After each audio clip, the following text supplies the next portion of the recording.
welcome to the Quarterly Book Club. Why quarterly? Because you're busy and books are long. I'm Samantha, and joining me today for the book Cut by Patricia McCormick, our fourth quarter for the young adult section for the young adult year. Nathan is going to be joining us, who has been in so many episodes now. Thank you so much for being here. And we were supposed to be joined by Kayla, but she was unable to make it today. She had a little bit of a scheduling snafu, but that's okay. We love her anyway. You can see her in past episodes, which I have mentioned in our recording already, because Nathan and I already recorded. So this is the past and the future and the present and, Christmassy things. Joining us is Shira the dog, because, I don't know. They're good girls. We just decided to have the dogs out with us today. This is the last time we're recording reviews in this format. So stick around to the very end because I'm going to tell you what the future of QBC is going to look like. But until then, let's move on to Nathan and I talking about the book Cut by Patricia McCormick.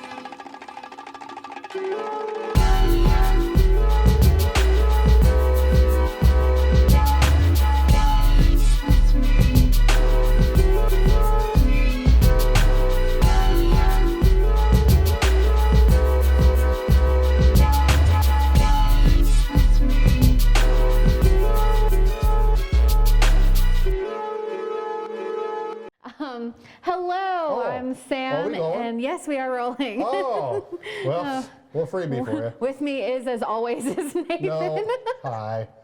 He's my Garth. And this is Shira. So she's being a very good girl, and the other dog is sleeping over there. So we decided, we kept the couch cover on because the dogs were going to be out with us today. So, yay. Kayla was supposed to be here with us today. You may remember her. Stuff does happen. It's okay. You may remember her from the Butterfly Garden episode, so go watch that. Her and Marianne came and talked to me about it. It was a great book, and it was a great conversation. So, Kayla, we wish you were here. Sorry we missed you. Kind of. No. She's like your best friend, man. So we read the book Cut by Patricia McCormick. Mm-hmm. And it's about a young lady who has issues with self-harm. I think she's 15, right? 15 or 16, yeah. Something like that, in that age range. She sees people outside, so please God, don't bark. So the author, it's only about 130 pages, which meant I did the audiobook as well, which meant it was about a 4.5 hour, 5 hour book. Oh, it was like 4 hours and 6 seconds. Like it was like like 4 hours. Yeah, it was right there. It was definitely like to the point. Yeah, I thought it was a little. It was short. I was surprised it was so short because I almost thought that there was supposed to be like a sequel to it, just because of the way it ended. It's like why don't we don't know if we want to talk about that yet, but just like. I almost was wondering, like, is there a part? Like, I almost messaged you, like, is there part 2 or something? Like, I need to do more. It's like, nope. That was it. I kind of wanted to end the holiday season with a short book, and being young adult. And I do appreciate that. Being a young adult book, our fourth one, the young adult book year is about over. No offense to you teenagers. I've ran into books that I think are much better than I thought they would be, and I've ran into books that are exactly what I thought stereotypical young adult books are, and I'm glad it's over, so I can go back to. I read between anyway, but so I can. I'm not forced to read anymore. Well, I think Looking for Alaska, that was first quarter, right? No, that was second quarter. First quarter was Point Claw, which is this book back here. That was with the ballerinas. Okay. I talked with Alana and Ashley on that one.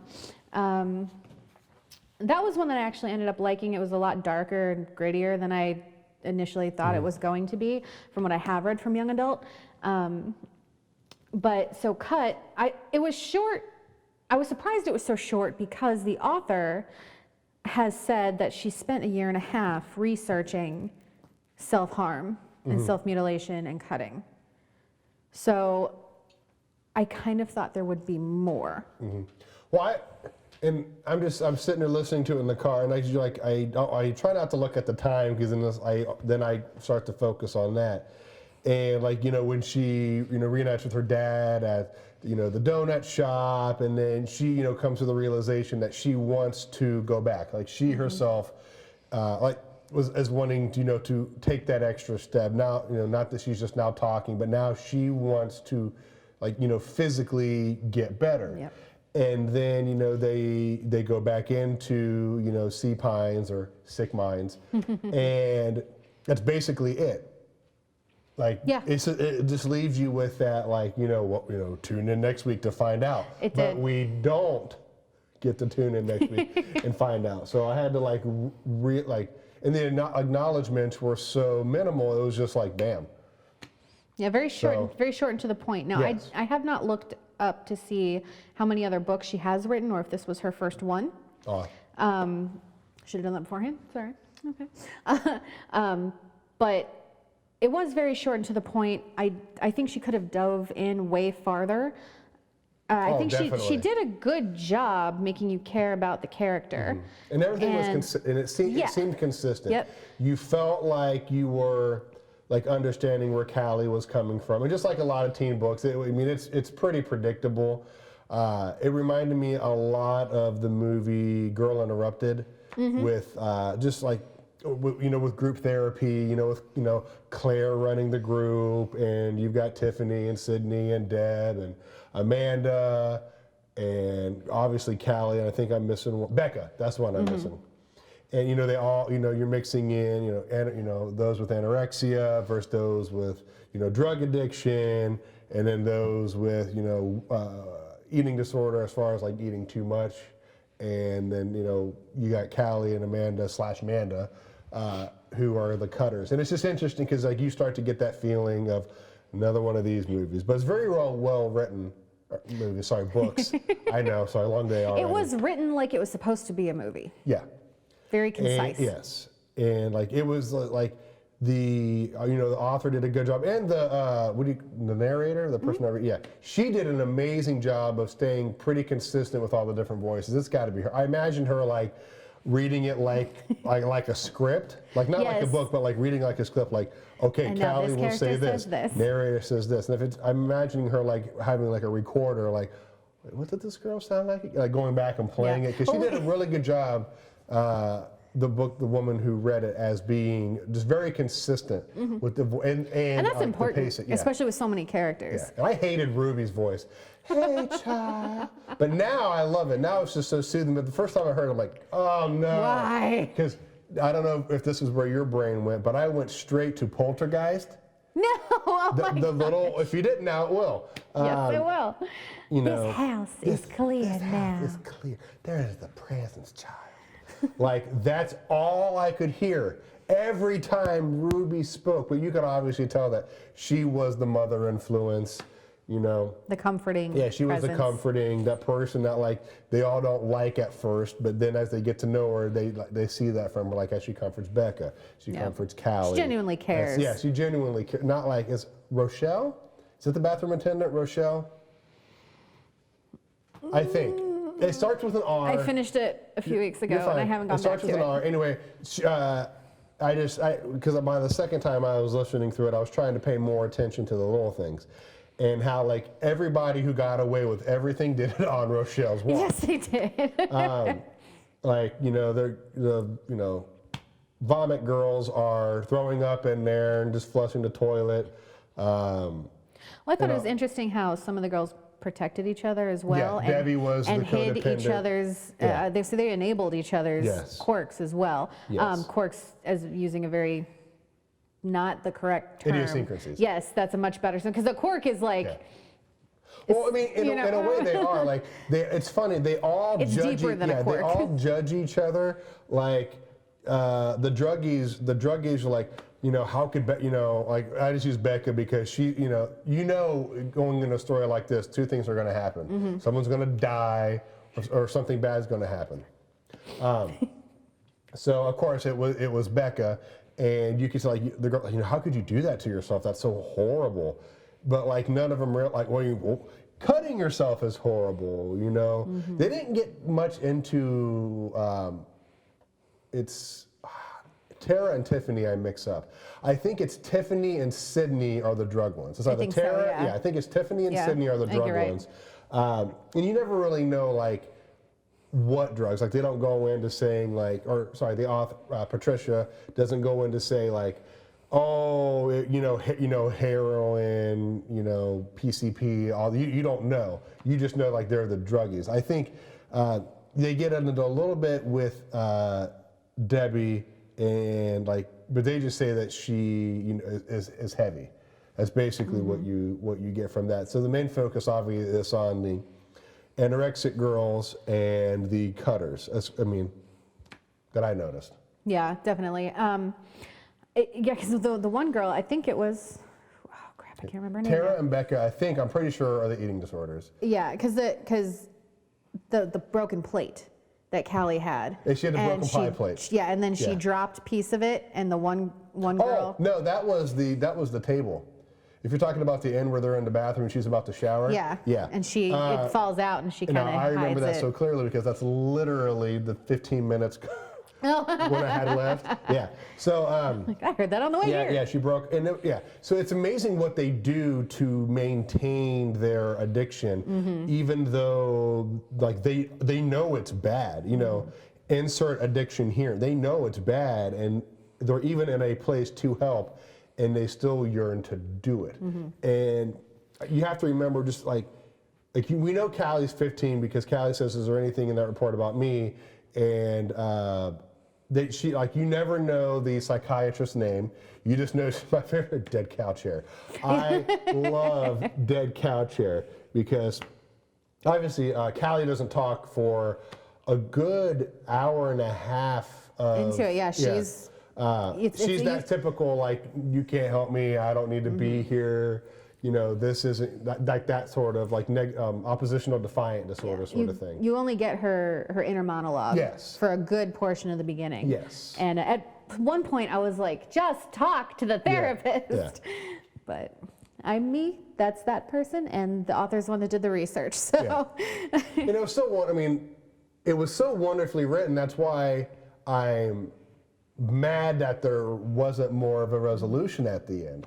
Like, I didn't want to say she was just like, I felt like how every time at the end of their session, she would, the lady psychiatrist, we don't know her name, would say like, okay, that's our time. I kept thinking like, at the end, like, Patricia's like, well, that's the end of my book. Yeah. Like, I just wanted her to, it's like she just wanted to get it over with. Just 10 more minutes, Well, I thought she did a great job describing the place. Oh my gosh, and she did a great job with the inner monologue. What I did not like, and what drove me batty, was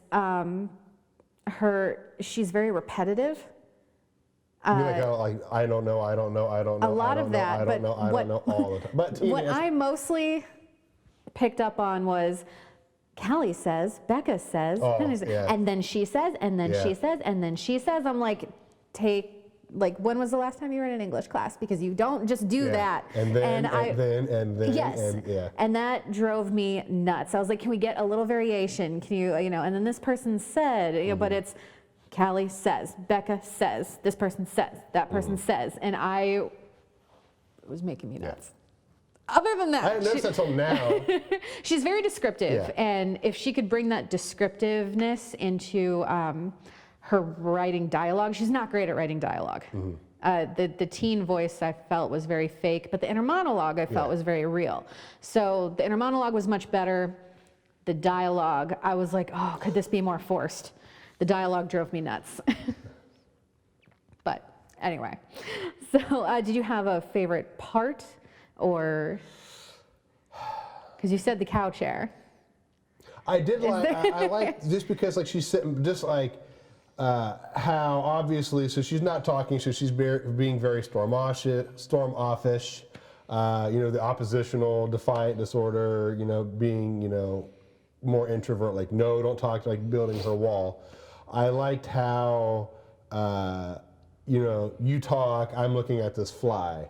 This fly buzzing, or I sit back and, cars, like blue, white, brown, black, green, red, like memorizing car colors, or counting the stripes in the office. I thought that was neat because it just the consistency of when she was, more closed off to where she was more open.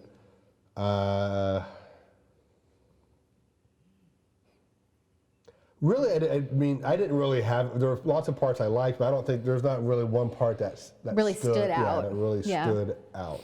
Consistency is a great thing in a book, and that's the best thing I can say is there was a lot of consistency.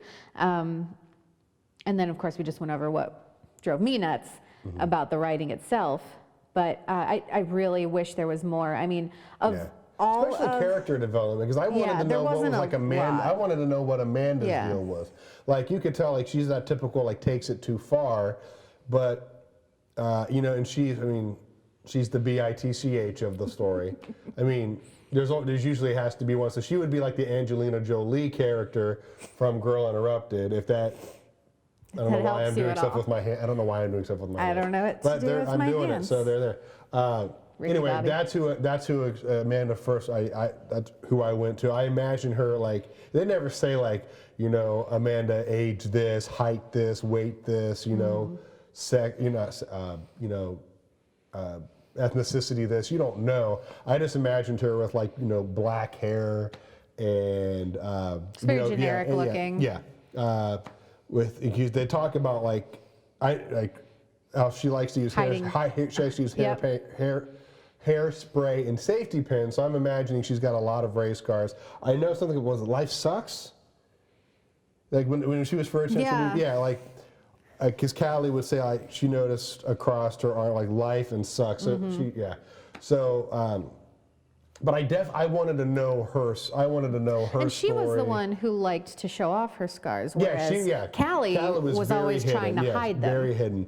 I was very proud of her for voluntarily taking. I can't remember if she took the sweatshirt off or if she just rolled her sleeves up. But to the therapist, she like in the monologue, like, and I take my shirt and I show my scars. I extend my arms to you. Finally showing, like, to me that seemed like the ultimate sign of trust between her and the therapist. But again, going back to your point is that you want more, is it didn't seem earned. There wasn't a whole lot of development between this point and that point. Yes. It was just, we're gonna jump from here to here without explaining how to get there. And I wish there was more explanation and growth. Yes. I agree with you on that wholeheartedly, because it was very like, now we're here. Yeah. And now we're here. But the moments between that are very nice. Like when she just wanted to see her dad. Yeah. She just wanted to see her dad. Visiting day. And yes, especially with Mom and Sam. Like you can, like Sam obviously her little brother, not me. Yeah. Her little 8-year-old brother loves hockey. I imagine him as such a cute little kid. Yeah. And I wanted to know, and like some good development went into him, and like you could tell that Callie loves her brother just because, like, can we talk about Sam again? Can we talk about Sam again? Bringing that up, and just how closed off she was when, because she's still kind of like back from the therapist, only letting certain things, but you can tell like when like certain words slip, and the therapist's like, wait, where were your, You said like midnight, where were your parents? She's like, this, and then, but that doesn't make much sense. So who was where? And you say, I don't want to talk anymore, that sort of thing. And then like, the next day you find out, what happens, and then she starts to get more and more comfortable. But you can tell like she really cares about Sam and Dad, because during visiting hours, it wasn't that Mom was there. Where's Dad? Where's that sort of thing. Well, she also didn't know that her mom drove herself there because her mom didn't drive. So, I mean, can you imagine being in a place like that, thinking your dad dropped off your mom and your brother and just didn't want to come see you? Like was probably part of what held her back so much, was that, thinking it's all her fault and that her dad doesn't want to see her. Yeah. Well, no, that's not the case. He's working extra hard because insurance won't cover it, because insurance is self-inflicted. And Mom's voice was, I think out of all the voices, Mom's voice may have been the consistently the like, they're discontinuing treatment. That's when I'm like reaching and punch her. But how she copes with everything, her doilies and her the tatting. Tatting, that's what it was. Yeah, Making lace. Yeah, the tatting and everything, how she kind of dives into that, or just, I mean, her whole life almost seems like it's Sam. Yeah. Like it's just the two of them. Taking, just constantly cleaning and cleaning and cleaning, because if Sam, you know, if dust touches Sam, you know, he's in the hospital, or he's almost a bubble boy. Yeah. And that's all I could almost think of was, you know, just John Travolta in a bubble. Yeah. Because he doesn't go to school anymore, so now Callie has to deal with that. And yeah, she even stopped the running, which I thought was kind of neat in the beginning, how she just, like, that went away. But they kept saying scars, scars, scars with her, and that's plural. And I wanted to know more, because you just hear, this is kind of really one. Yeah. And then, like, the nurse, Megan, the one that, it was a substitute nurse, and she said it was like a hippie and all that. Like, I was just confused, like, well, what do you mean scar? Like, go into that more. Like, how many times does she cut herself? Yeah, how long does she cut herself? What does she usually? I mean, like, what does she usually use? She could be just as bad as Amanda on the inside. She just does, like, Amanda's like, I don't know, like, even her first day in group, she just starts talking. You can tell, you know, her saying, you know, codependency, defiancy, you know, self-loathing. She's using all these. She's just rattling them off, and teenagers don't use those words. Yeah. So you know right away this is not Amanda's first rodeo. Yeah. Like, I forget who. I've been diagnosed before. Yeah. No one could help me at this place or that place. Why would this place be any different? I think it's very she much her said, attitude. Oh no, wait. I don't remember how Amanda got in there. Tiffany apparently got in there because she was banging a guy behind a dumpster, and that guy, that guy told, it's like the heard it from a friend who heard it from a friend. Yeah. She banged a guy behind a dumpster. That guy told her friends or his friends who told this, but I don't know what about, because she was a druggist, so they must have been doing drugs while the banging was happening. I don't know. But anyway, it's amazing how these, you know, how these things come along. Well, I thought it was kind of interesting that they are teenagers. Yeah. They're a bunch of teenage girls stuck in a place. At least goes up to 18 because. Yeah, because you're Tara, out at 18. Yeah, Tara. Because you're an adult then. Yeah, Tara is 18 because she's like, they tried to stop me, but I'm in charge of my own body. Meh. Yeah, that's, I hate her language too. But she's anorexic and it's not funny. It's a problem. It is. But God, just one of the flickers. Well, that's my main problem. Your hand will go through her. Yeah, right. What is that? Kate Moss on Family Guy. Like, she's like cracking the floor and just falls through, a breeze through the window. Yeah. I didn't think about that. Now I will. That's actually, yeah. But that's my main problem. Yeah. That's my main problem with a lot of young adult books, is that is not how kids talk. Like, that's not how I spoke as a teenager. I guarantee that's not how you spoke as a teenager. I think she was trying to represent, because I know, like, when you are severely, like, where those two girls are at, I know, like, breathing, it's weird because you think they're in shape, but they're actually in worse shape than more obese people. Yep. Because they have damaged their bodies so much on the inside. I don't disagree with how Becca and Tara's voices were approached. I don't think it should have been that wimpy, but I do get that it wouldn't be very strong. Yeah. But again, I haven't practiced it. I mean, I beat it like really well. I beat anorexic like hardcore. Get it? Because I'm heavy. No. I thought it's not funny. Right, we can cut that. It'll be fine. We'll edit. That'll be edited. But anyway. Well, and that's the thing about discussion is, and how people cope with difficult things. Oh my gosh. Like Debbie with the moms, with mothering. I cope with hard, difficult topics with jokes. And that's just a coping mechanism. That's how you deal with a lot of things too. So when you get two people who have very dark senses of humor and who cope with things through jokes and who talk about hard things, and you have to add some levity to it because that's how you can deal with it mentally, that's how you talk. And it's just kind of like, I think people need to be more willing to accept how someone needs to cope with something. If I make a joke about something, it's not because I think it's silly or to be taken lightly. It's because I need to cope with it, and this is how I do it. So, and I don't see problem with that. Just, everyone has to have some sort of awareness about them. Even like I would have to have an awareness as well. Like just like someone should have one with me or you, or like just everyone has a different sense of humor and personality. Yes. Calm down. So settle it down. But yeah, and Debbie with the pancakes. Yes. That was because like morning after Callie's having like kind of like more of a breakthrough, and you could tell like Patricia does a pretty good job with foreshadowing. So when Ruth is sitting with Becca, it talks about how Ruth has a some sort of like nervous yet calming look on her face, or concern. And, she's rubbing, I think, Becca's stomach or Becca's back. You think something's going to happen, and then the next morning, Debbie is like trying to cut in line, like, I need more. Like, why aren't there more? And like, why did she need so many pancakes? Like, she was doing so well. Something must be wrong. Yep. Insert Becca is at Humdinger, which I can't remember the real name. I don't either. I just remember Humdinger. Yeah.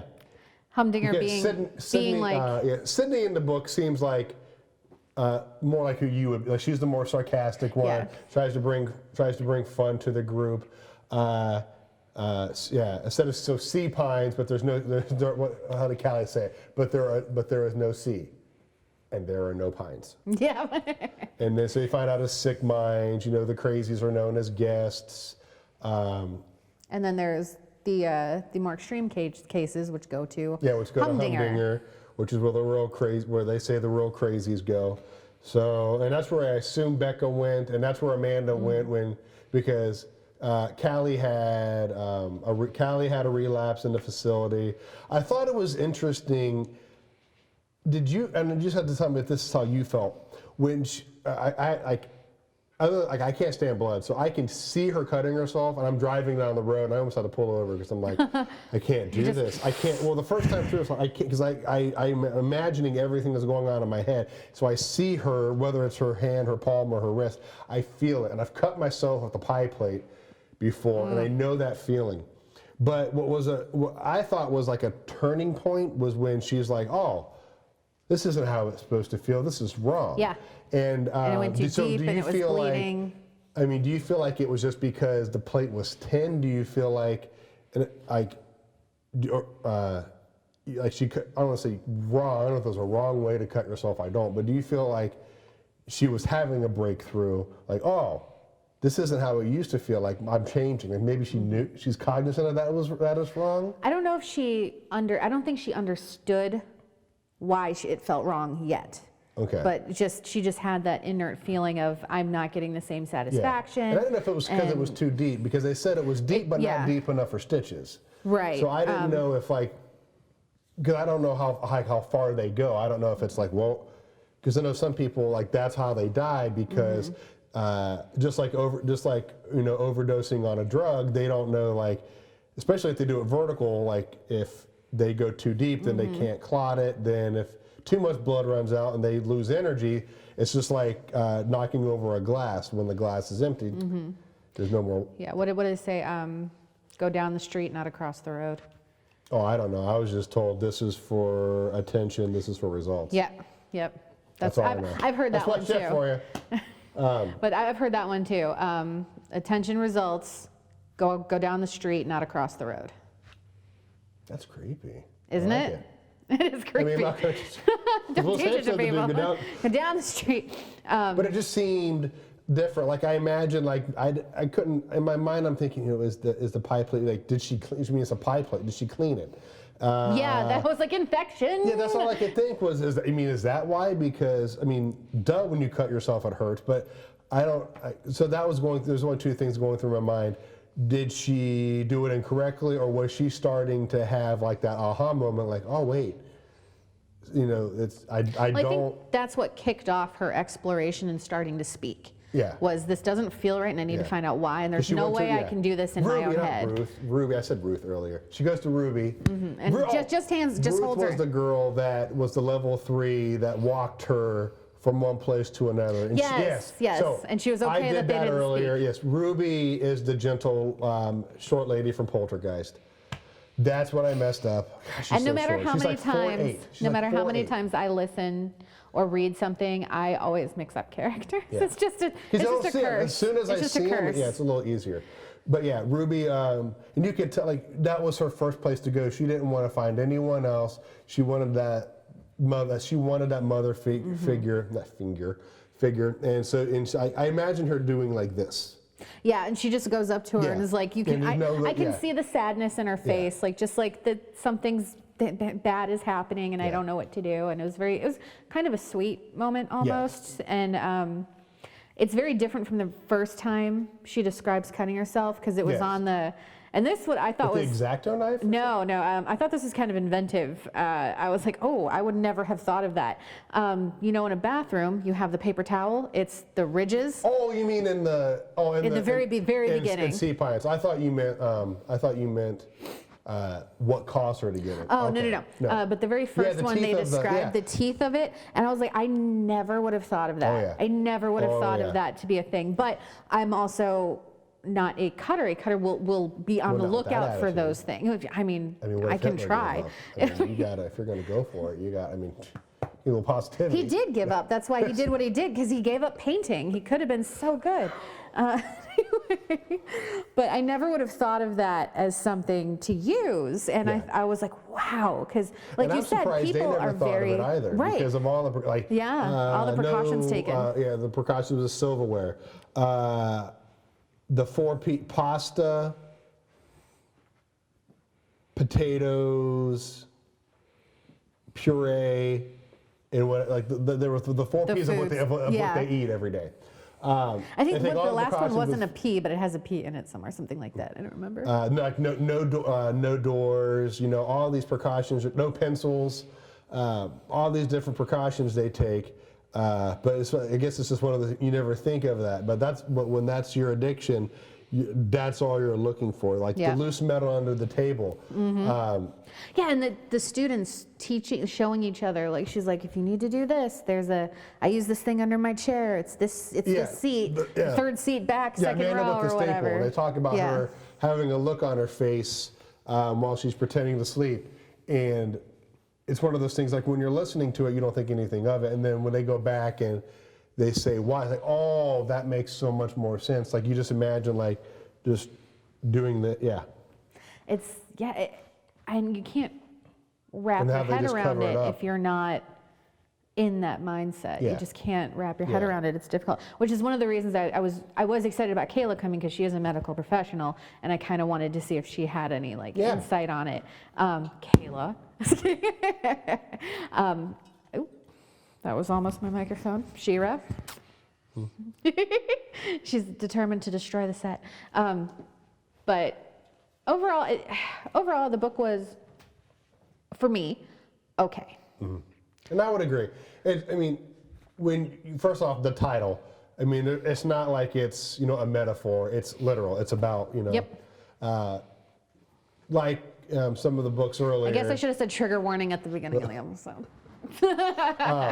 But just like with some of the, like with Looking for Alaska, someone's, the story's going to be about, a person that is going, a journey, and that's what this was. For the length that it was, I thought it was written pretty well. I do, now that I think about it. Now that's all I'm going to notice if I ever listen to it again was the and this. But I thought Patricia did I thought she did an excellent job. Maybe she was on a time constraint. Maybe the publicist, we need it, that sort of thing. But I just wish that there was definitely more, especially character development with, Dad sells computers. Yeah. And you kind of get the idea that his way to cope with not only his daughter now being in an asylum, well, I don't want to say asylum, but in a mental facility. I don't know what the correct term is anymore. All people, Nathan, I know. You should know these things. I should know this term. In loony bins. But how he coped not only with his son that, if he breathes wrong outside, could be a goner. My daughter, cuts herself, she's somewhere. Like him going to the bar. Like I assume that's where he goes to relax after work. But that's the only thing we're really given. We don't know, you know. And he didn't seem too worried. Like as soon as Callie said, you know, Mom's on her way, then because before it was just like, okay, like what do you want me to do? And then when Callie says, you know, Mom's coming, something kind of clicked, and then he's like, well, let's get in the car, I'll pay, and let's go. But it was interesting how you got her like, you know, running to find, and it's like she knew where to go. Yeah. It didn't say like, so when you know, Sam was really sick, it wasn't, you know, I ran down the street to the end of our development and remember something about Dad saying he, you know, was going. It just seemed like she knew where to go, like it was just an everyday thing. Like I'm assuming it was Mom's parents, but Grandma died. Grandma, yep. So you know, she's at the nursing home or the retirement facility. I can't remember what, but she just knows to run to the bar, but it's not like it's close. Like, right. And she was talking about it felt like it was quicker to get there. Sam is dying at home. Yeah, right now, he right? can't breathe. He's having issues. There's no one there with him now. So, but she doesn't think to call 911. She just runs to her father. Which is weird because one of her favorite shows, yeah, Rescue 911. So that's what threw me off. And there's only one hint that tells you that it's 1997. Do you remember what it was? In the very beginning, talks the Home Style or Home Life magazine that Mom was reading, Better Homes, the 1997 edition. Now, I don't know if it's 1998 or 1999. But that was the issue that she remembers. And then like kids are passing notes.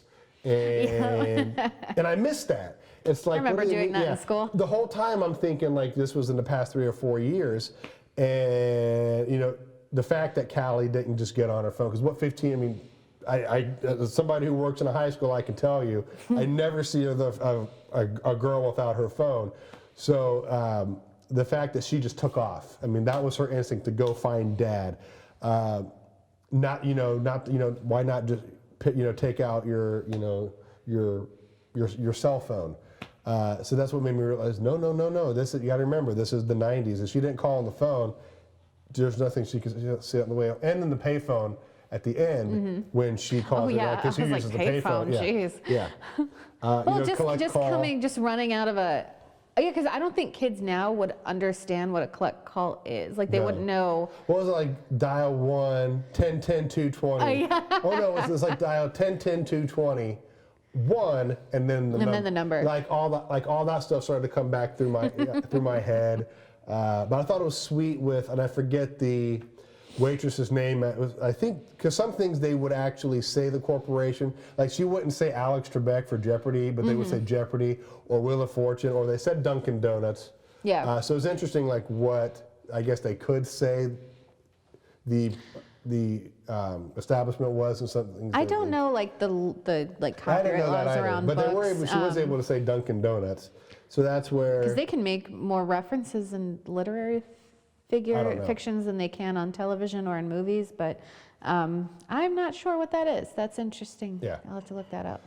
But like the waitress was really nice. Like she could tell like. This girl's been through some stuff tonight. Yeah. I mean, because I forget what she's wearing, but I know it's like a hoodie, obviously, but no shoes.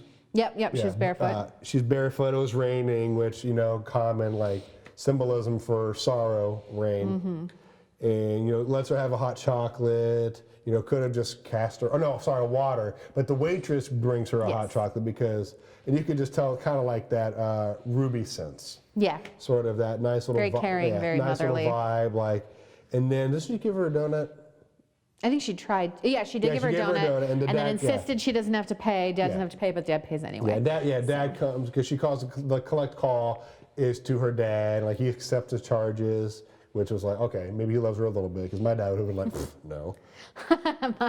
My dad would have been like, I have a daughter. Dad, I'm in danger. Well, figure it out. I ain't paying $2.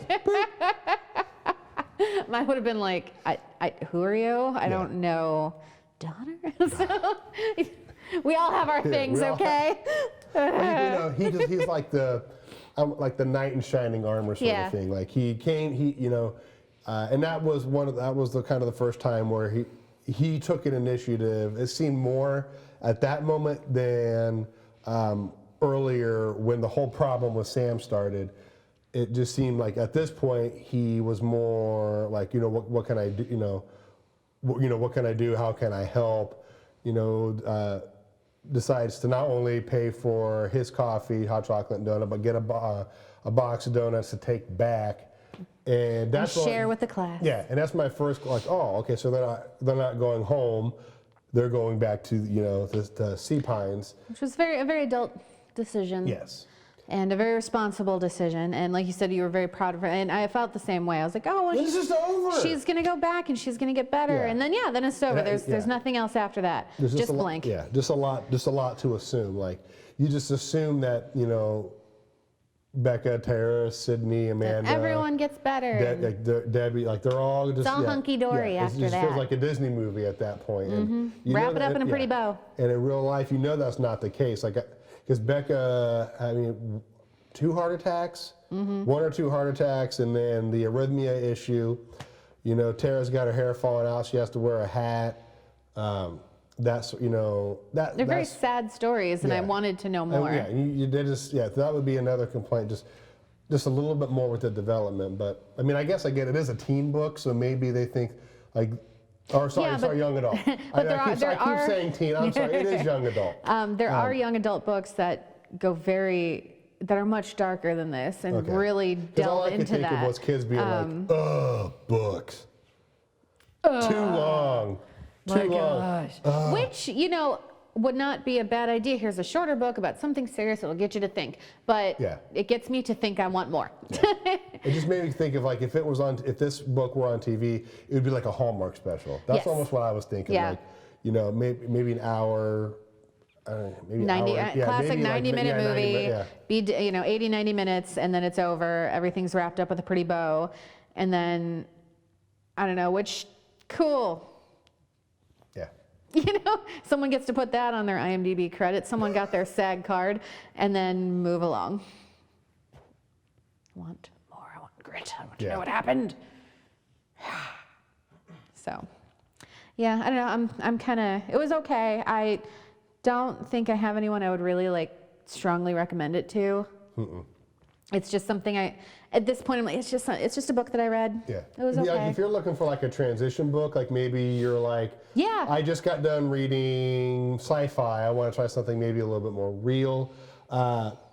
It is a book written for young adults, but it's not. But Younger young adults. As a 36-year-old, I can say. I didn't mind it. As soon as all the characters were introduced, and I'm like, great, it's just a book about women, so they're just going to fight and bitch a lot. And it's just going to be a bunch of it really wasn't that.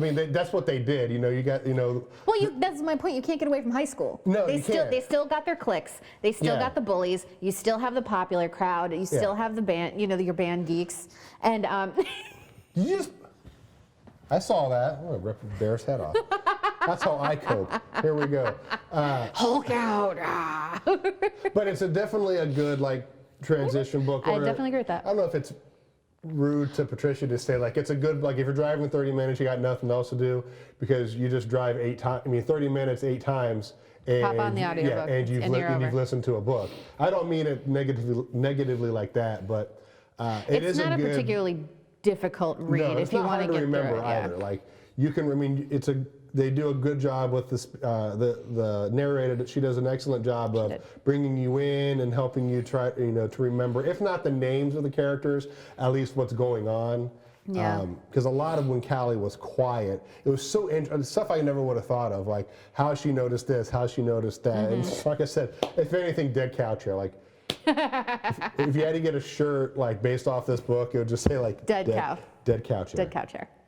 I like that. But I'm the type of reader where I don't necessarily remember all the details of the book, but I remember how it made me feel. Yes. And that's very much. This book did a great job with that. You can hear Ruby's shoes as she's walking. I listen to Ruby's shoes walking down the hallway, to help me start to sleep. And then I listened to Sydney's breathing patterns. So you feel all that. You can visualize Sydney sleeping, and because she's sleeping on her back, you can kind of visualize her snoring. The typical old nursing shoes. I remember those shoes, and I remember what they sound like. So I could hear those clanking down the hallway. So very, very good visuals. Yeah, Patricia's a very excellent author just from this book that I've noticed, as far as painting a picture in 4 hours. Yeah. Or in this case, just a small 130, 150 page book. Yeah. The one thing that I did, piggybacking off the transition of the book, I think it's also a great book because this is more of on the young side of young adult, I would say. Yeah. So once you have maybe 13, 14, 15-year-old that wants to be challenged a little more into more real stuff, this is a good transition book into that grittier, darker side. Yeah. So this is an age transition type of book as well. Yeah. Because it doesn't go too deep. It's not extremely heavy. Yeah. But heavy enough to guide a kid saying, I like this, I want more, I don't like this, let's go in a different direction. Yeah. And as a teacher, you don't want to see this stuff, but some Callie's, it's important to talk about. Like Callie's mannerisms, especially in group. Anytime Claire, was talking to the group, inside of Callie's head, she would say things like, okay, they're 4 chairs away from me. I sit like this. That typical, when you ask a kid, especially the kids that are they don't want to talk. They're very, very shy. I can see Callie's hair flipped over her face. The hands on the arms not moving. Thinking of this, thinking of literally anything. Her eyes stay focused on shoes. That sort of thing. So I liked how. Even though Callie wasn't speaking, I liked how you could see what she was doing and how she gained a reaction from the group and how she could pick up on things and just her facial mannerisms, even though verbally nothing was coming out. Mm-hmm. Yeah, so I agree. So ultimately, just an okay book. Yeah, I wouldn't give it anything special, but it wasn't bad, but yeah. But it didn't blow my socks off. No. Like I said, it's just something. It's a book that I read. Yeah. It goes on my Goodreads challenge, which I completed and surpassed. So yay. So, do you have any other books or anything that you're reading right now? Just Dr. Sleep. I can't say Dr. Sleep is the only other one. And again, doing more audiobooks. The audiobook app, each month I get one free book. So I love it. And you're using Audible, right? Or are you using a different one? It's weird. Audible for me, I think I did something wrong. So I really do. That was the first one I was using because I still won't forget. Ready Player One was the first audiobook I ever actually listened to. I know I won't. Fine, let's get over it. I listened to it too. I know, but you're really old. What? I'm younger than you. That's barely. Oh my God. Like a day, like a minute. Actually, how? I'm 35. Are you 30? Oh man, I missed that. I missed 35. As soon as 36 happens, you realize that it's closer to 40. Yeah. Oh my God. I know. I'm like, no, make it stop. I know. You don't think it's going to, and it does. Anyway, Ready Player One was the first one I read on Audible, and then I read The Lost City of the Monkey God was the second one, and then for whatever reason I did something wrong. I don't know. I can't download anything. Oh no. I really wanted to do the Harry Potter series because I thought it'd be nice to see what differences there would be between because J.K. Rowling is English. I didn't know if there'd be an English twist to it, like Philosopher's Stone. First we have the Sorcerer's Stone, they have the Philosopher's Stone, that sort of thing. And so, long story short, what app do you use now? It's audiobooks. It's cool. still orange. It says audiobooks, and I get one free one a month. The selection I don't think is as vast as Audible. I think Audible is almost like the Walmart of audiobooks. Yeah. There's so much on there. Well, I've told you to use Overdrive, the library app. That's where I get a lot of my audiobooks. I probably should. So you told me that? I have told you that. Tell me again. Use Overdrive so that way you don't have to pay for anything, and you can rent an audiobook right from the library. Okay. So I can help you set that up. Yes. We just won't do it on camera because I'll strangle him. So, all right. But, sorry, Dr. Sleep is what I am, I guess I can't say reading, listening to right now. Well, it is reading, though. It stimulates the same parts of the brain that physical reading does. You didn't get to He see just what I flicked did, me but I off used the behind dog. my dog I used the bed. dog as a scapegoat. You were a beautiful scapegoat. Anyway, it's a wonderful Stephen King book, Dr. Sleep, a sequel to The Shining. The Shining, which also I got from audiobooks. Shining is so good. Yeah, The Shining That was book very... scared me, yeah, like legit scared me. Because I always wanted to read it, but the audiobook just helps so much with actually getting it done. But anyway, if you don't mind, it's Stephen King, so it's 16 or 18 hours. I forget what, but I don't want to give anything away, but it is definitely worth however much it is. Or if it's your first book, I guarantee You're looking for a Stephen King book? Yeah, if you're looking for, like, if you want to try Audible audiobooks, because you get your first book is free, or you get a free trial. Great book if you've read The Shining or you've even seen the movie. It does a good job of transitioning from Danny, from the kid, to what he deals with as an adult. Yeah. Yep. And that's one that I definitely want to read. I'm finishing up It right now by Stephen King. And that book has been my white whale for many years. So we're getting ready to wrap it up. So Nathan, thank you so much for being here. Shira, thanks for being such a good dog. Oh, wait.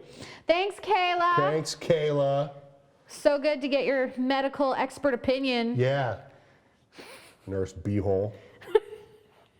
All right. I'm kidding. A little bit. Thanks.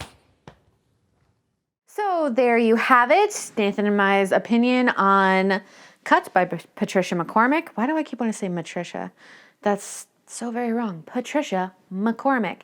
Good author, great transition book for kids getting into those more adult topics that they might be interested in. It was okay for an adult, an adult in their 30s. I'm kind of glad the YA year is over, but I did find a few things that I liked, a few things that I didn't like. So it was a little all over the place. I'm glad that we went through it. Now, the next year, the 2020 theme is historical fiction. I'm so excited. The first book coming up is called I, Tituba, and it's about the Salem witch trials. And Tituba is a big historical figure in that time, and I'm very excited to get into that. That's one of my, I can't wait. So that's going to start tomorrow, January 1st, we're going to start reading. Now, I did talk about this format is going to be much different next year, whereas we are not going to be having guests anymore. We're not going to be recording like this. So Quarterly Book Club is evolving more into a read-along. So what I'm going to be doing is, if you follow us on Instagram at IABD Presents, IABD isn't, it's all been done, so it's IABD Presents on Instagram. I'm going to be doing video check-ins for the length of the book throughout the quarter. So I'll be telling you my opinions on, where am I at? How many pages am I at? How much more do I have to go? Am I liking it so far? And that way you and I can have much more interaction there. So we're going to be utilizing, Instagram stories and IGTV. And we will still have, at the end of the quarter, a mashup of all the videos that will go out as a review there on YouTube. So we will still have YouTube videos, just not going to be in this format. But I will talk to you on Instagram. Follow us at IABD Presents. And do not forget to become a patron. There's 4 Patreon tiers, so go to patreon.com/IABD to support us here. And we look forward to talking with you.